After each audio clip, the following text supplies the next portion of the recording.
Well, tonight we're here to protest the Christians United for Israel.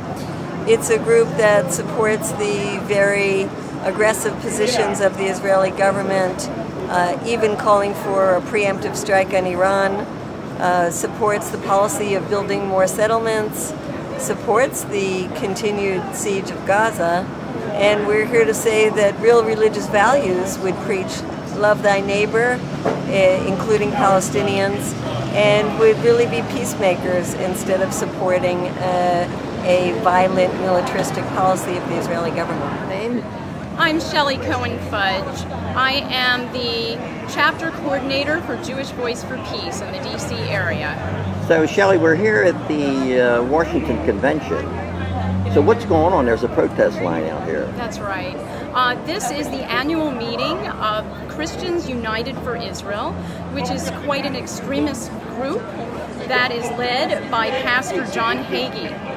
And we, as American Jews, are very concerned that he is actually expressing bigotry, anti-Semitism, and Islamophobic views that we think are repugnant.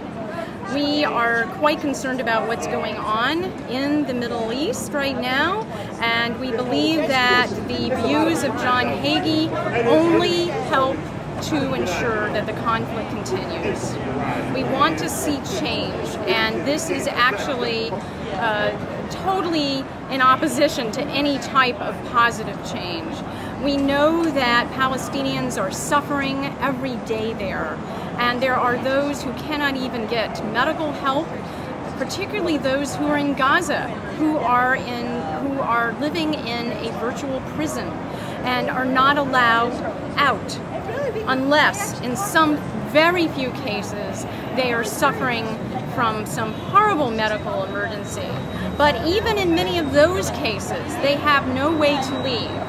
There are very few goods going in, and even in the case where Israel has said that it is now opening up Gaza to allow for more goods, they are still not letting in any new building supplies so that they can repair their lives, repair their homes, all the things that were damaged in the 2008-2009 attack on Gaza by Israel.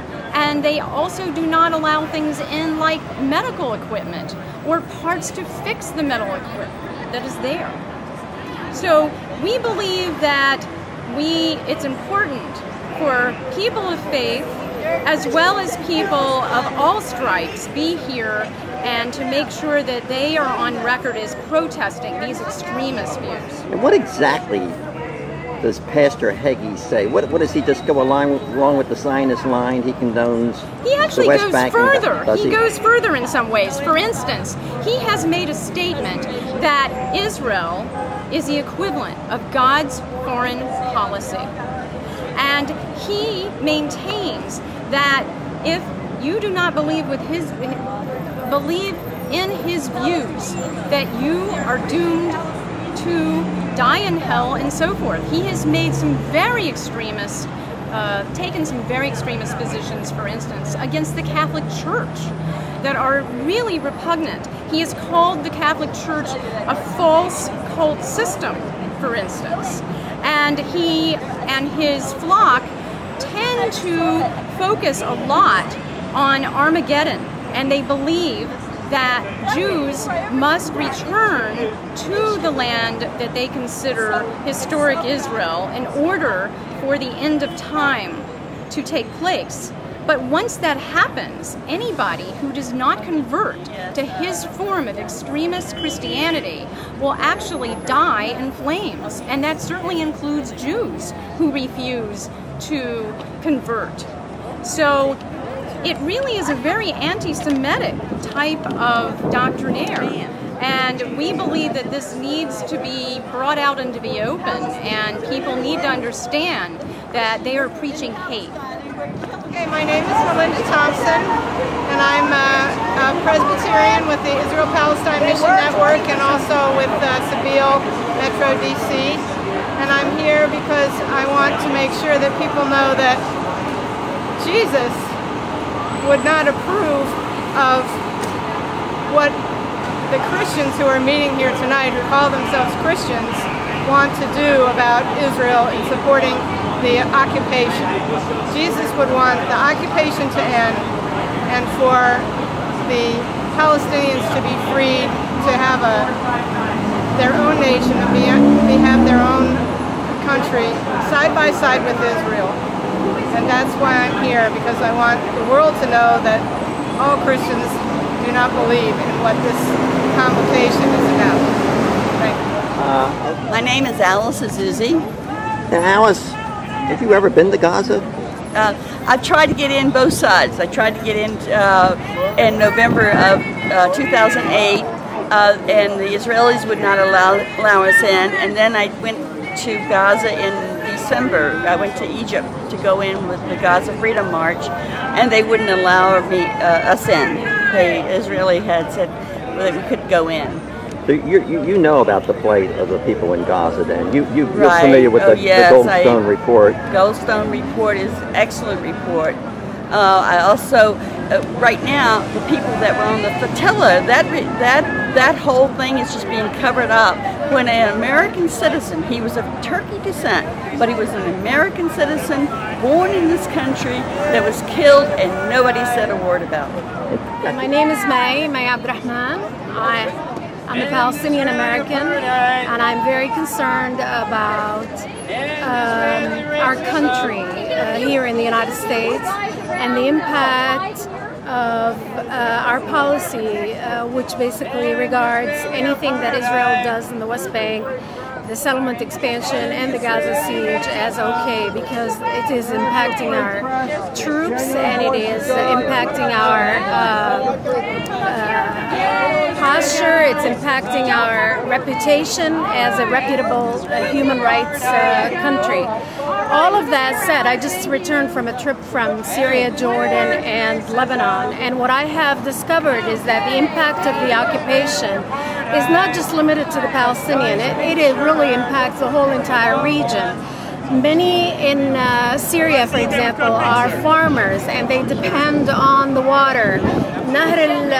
Much of the water that comes through, that trickles down, that Israel obstructs its movement into Syria, is polluted.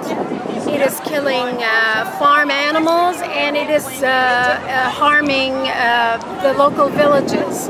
And that happens over and over. I mean, in Jordan and in Palestine, the environmental pollution of the Israeli settlements and the industrial zones that are in the West Bank, that are moved from Israel proper into the West Bank to avoid much of the environmental provisions that the Israeli government has established for Israeli companies, are really harming the entire regional environment in large ways.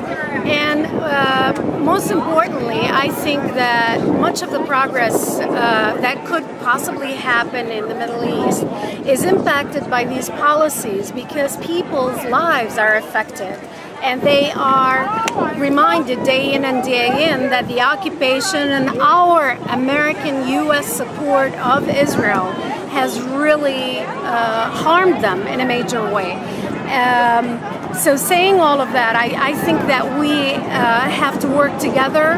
I believe that the occupation is not only harmful to Palestinians, but it's also very harmful to Israel itself, and it has compromised the integrity of many of the good principles that were once held by the Israelis.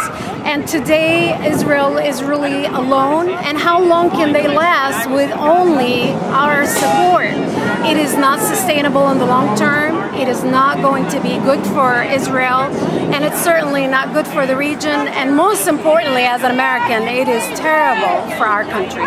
Thank you very much. Thank you so much.